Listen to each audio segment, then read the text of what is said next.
Peace and blessings. I am Michael Bernard Beckwith, the founder, spiritual director of the Agape International Spiritual Center.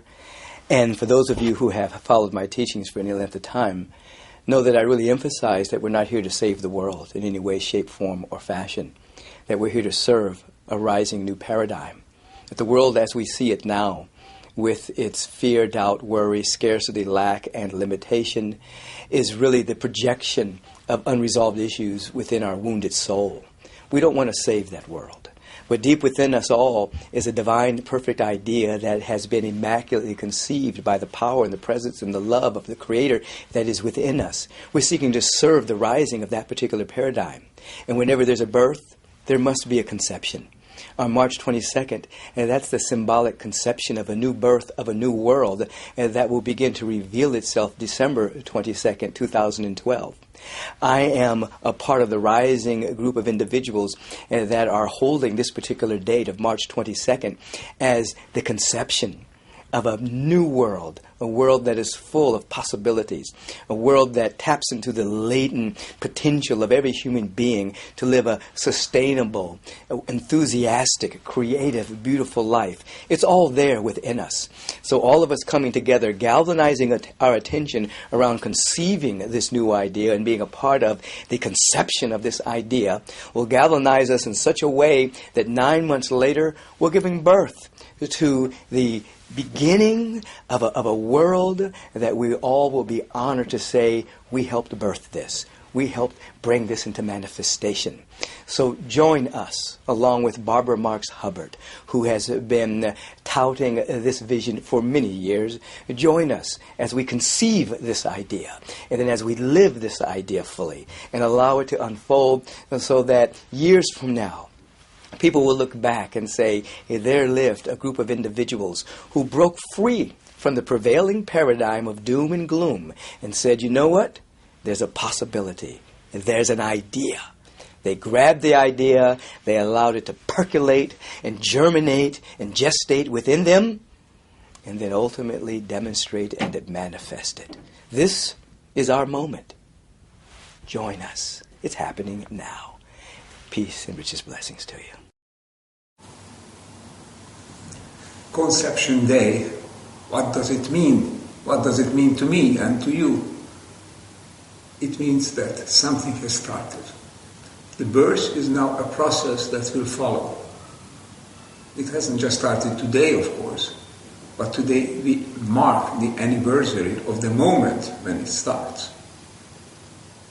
Sooner or later, before the year is out, there is going to be the beginning of a new phase in human history. This is important. And what can we do about it? Are we sure? We're sure that something is going to start. But is it going to be the right thing? Are we going to go in the right direction? That's why we need conscious birth. We talk about conscious evolution. If evolution is to give birth to something new, we have to be conscious of what it is. Evolution is conscious because it's also the evolution of consciousness. A new consciousness can consciously give rise to a new world. Now we know that like any birth process, any really development of an evolutionary significance, it doesn't start from the center, it starts from the periphery. From the outside, from the margins. But the margins are growing. The margins are you and I. We are getting together. We are joining forces and we are moving toward the center. Then the center will not transform. The center will simply give way to a new movement. The movement is us. Conception Day marks this movement. This is the way to move forward, to be aware of the time in which we live, to be aware that this is a historic moment when we alone can be the first generation in history that can create a new world. The time is ripe. It's up to us to make use of it. We are now in this process. Conception Day marks an important element. We are moving from now to our birth day. And we are part of this tremendous process of historic significance. It couldn't be a better way to join together. It couldn't be anything more important we can do in our life than to be a part of it. I welcome this opportunity to be a part of it. Hello, I'm Jean Houston. Welcome to the most interesting time in human history, where what you do or don't do will make the difference as to whether we proceed on a new evolutionary path or we just stop. You know, we are all, at this point, in this time of new conception, of regenesis, we are all midwives of the possible. And this means that we have to expect a very different kind of life now. I mean, it's very possible. It's very possible that the unexpected will be the expected. How do we prepare for such times? How do we really set ourselves up to be able to be adequate stewards of this incredible time? Well, one of the things that I suggest, my friends, is that we become social artists.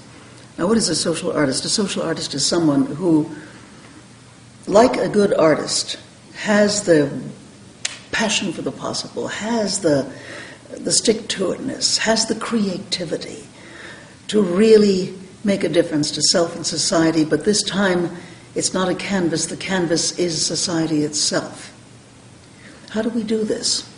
Well, for one thing, we learn to cross the great divide of otherness. We have to do that from inside out. So inside out, we tap into the enormous resources that we all have. Resources for what? For thinking and feeling and seeing in different ways, for really entering into the great imaginative realm, really creating extraordinary access to our inner senses, our inner personalities, our spiritual sourcing. As we do this, we're going to find that we will be able to work in new ways of being. We'll be able to help create a new order of life on this earth at this time. Thank you. Hello, I'm Neal Donald Walsch. And what excites me the most about co-creating the Birth 2012 experience is the chance to change people's minds, to change the way the world thinks about God. This is important from my point of view for the following reason. Our ideas about God, our collective thoughts about deity, form and create more of how the world functions and how the world thinks of itself than we might immediately imagine. Even people who don't profess to have a belief in God are dramatically impacted by those who do. I believe the world needs to ask 7 simple questions about God and about life and about who we are. Those questions are these. How is it possible for 7 billion people to all want the same thing and be unable to get it? Is it possible that there's something we don't fully understand about life and about God, the understanding of which would change everything? Is there something we don't fully understand about ourselves, about who we are, the understanding of which would change our individual reality forever? And there are 4 more questions behind that. Who am I? Where am I? Why am I where I am? And what do I intend to do about that? These crucial questions are part of birthing a new humanity in 2012 and the years just beyond. That's what excites me about Birth 2012. I hope you will join us in the global conversation and in the entire Birth 2012 movement. Become part of creating a new tomorrow for all of us, beginning today. I believe that everybody has a life purpose, just like I do, you do as well. And I want to encourage you tonight to think about really committing to your life purpose. If you don't know what it is, find some way to find out. You know, there's things on my website and all the other teachers that are here tonight that we teach people how to get in touch with your purpose. If you're already in touch with it, make sure that all your activities are aligned with it. You want to make sure that everything you do is in alignment with your soul's purpose, your expression, what you're here to do. Because I believe that every one of us is like a cell in a human body. We need every single cell, our heart cells, our brain cells, our lung cells, our liver and kidney cells, our bones, our muscles, our skin. All of that works in harmony to make a body that works effectively and efficiently in the world. And right now, we need every person in this time what I call the great transition, to step up and to really move into this conscious evolution, evolution by choice, not chance, and create a world that works for everybody, a world that's ecologically sustainable, that's socially just and spiritually fulfilling, not just for a few, but for everyone on this great planet we call Earth. So thank you for being part of this. I look forward to birthday 2012, December 22nd.